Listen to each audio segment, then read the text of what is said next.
So, in this video, I am going to show you everything you need to know about where to check the engine oil, where to check the transmission oil, the power steering oil, the wheel bearing oil, all your different fluids we need to know about how to check and where the locations are and what we're going to use to fill it up back up with. What are we going to put back in it?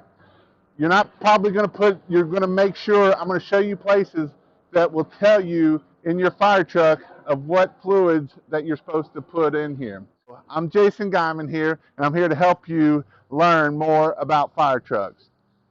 So the very first thing we have here is we have a few dipsticks here. We actually have two for this one, and here's the thing about this also. Every truck might be a little bit different.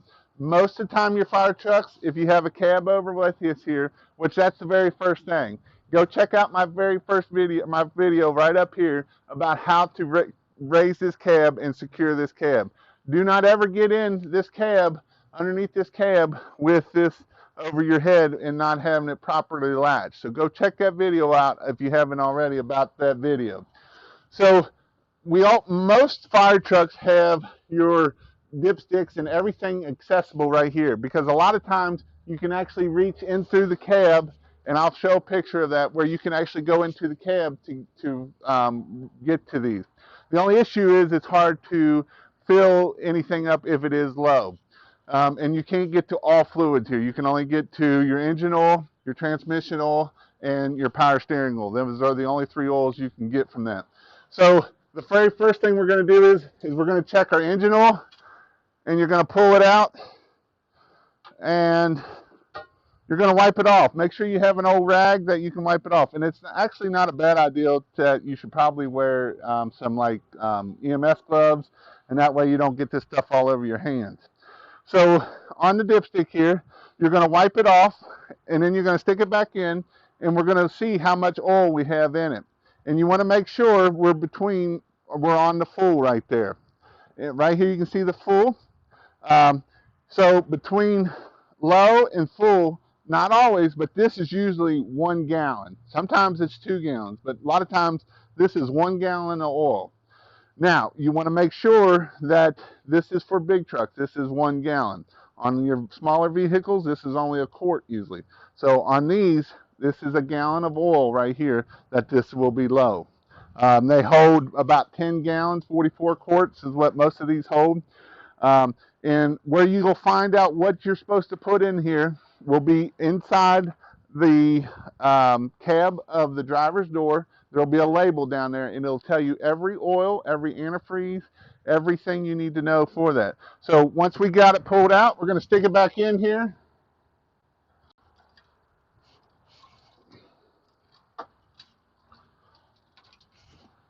We're going to pull it back out.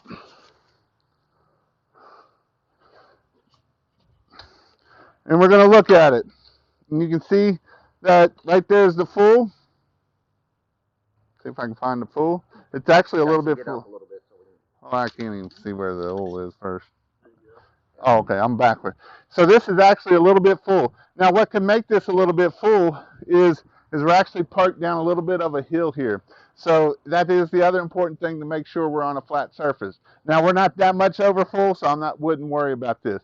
Now, if we get way up here and we haven't added oil, then we got an issue. And it might not be milky yet if it don't get drove a lot. But if we're way up here and we're way over full, you need to call your mechanic or something and maybe get an oil change and make sure there's not water in the oil. So this is, it's one thing to be under, but diesel engines can actually grow oil if you're not careful. And that can be either diesel fuel or water. Now, once we know that if we need to put some water or antifreeze,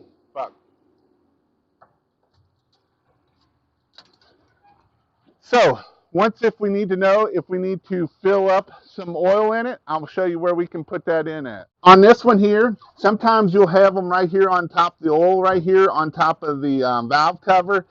Sometimes you'll have them up front on side of the valve cover here, actually on the front cover. We can use a funnel to put it in so we can take it out. And the way these work usually is you unscrew it here, You have to unscrew it 2 or 3 times. It'll get real loose. And you pull it out here, I think.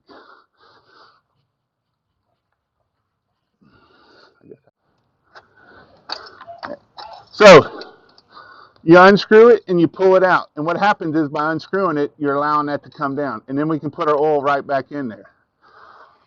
We're going to push it back down all the way down in there. And then we're going to tighten it back up.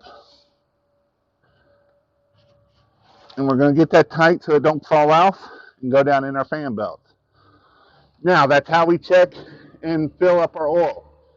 Our next thing is our antifreeze. It's always in the front of the truck up here.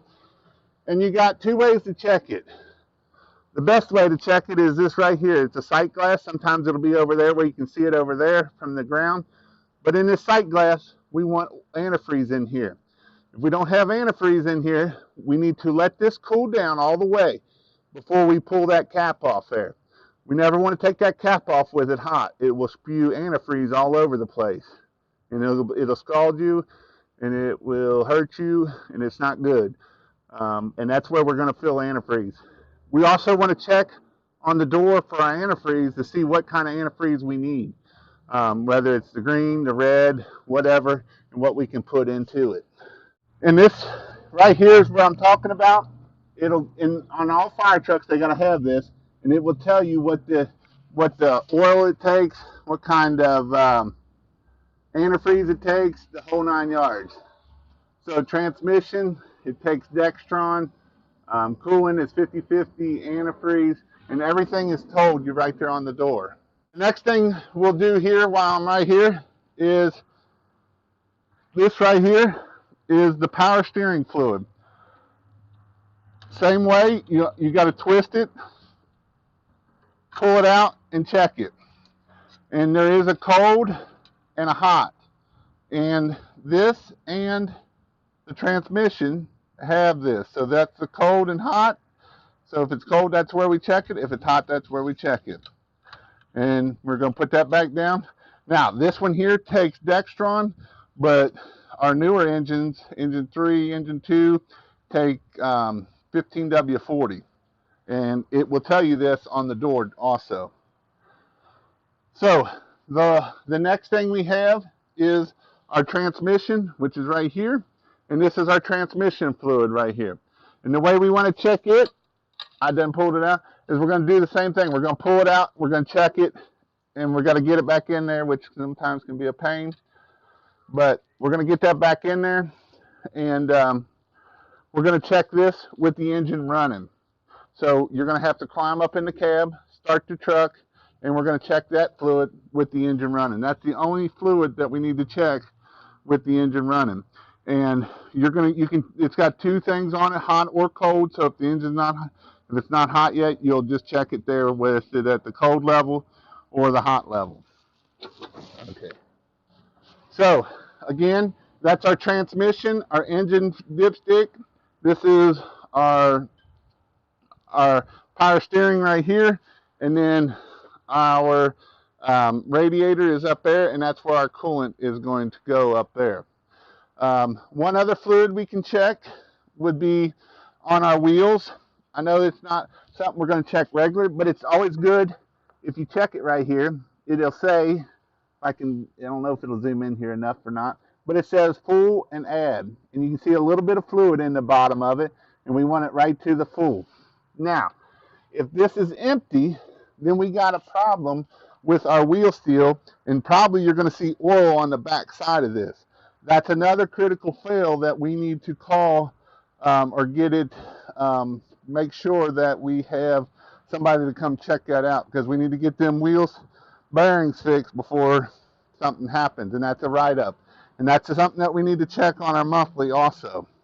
So the only other fluid we have is our cab tilt, and right here you can see that it looks empty, but we do not want to add fluid with the cab up, because if we add fluid to this with our cab up, when we lower the cab, all that fluid's got to go back in here. So what a lot of people will do, the way you check this is with the cab down to make sure that it is. But what you can do is raise it up. Once it's full, raise it up and put a line right there. And this way you'll know that that's full when the cab is up. And that's when we want to check this, is when the cab up. One other thing is our belts here. You can check them, make sure they're not coming apart. Make sure you got the two belts for the fan. You make sure they're not coming apart. Make sure you can see that we actually have a new tensioner up there on the top. You'll make sure it's good and tight. And I just usually you're not going to really know how tight to make sure they're without a belt tensioner, without making sure that they're tight or not. But you don't want them so sloppy loose either. We're going to check. This is our air filter. You can look in there, make sure it's not dirty. This is something that we can do on our monthly check too. If it is, we need to obviously fill out the sheet that we need to fill out to make sure that we get that cleaned out. So again, I'm Jason Guyman. If you would like to learn more about fire trucks and the different components of the fire truck and where everything is located at, check out my next video right here, and I will show you where everything is located component wise on a fire truck underneath the cab. See you in my next video.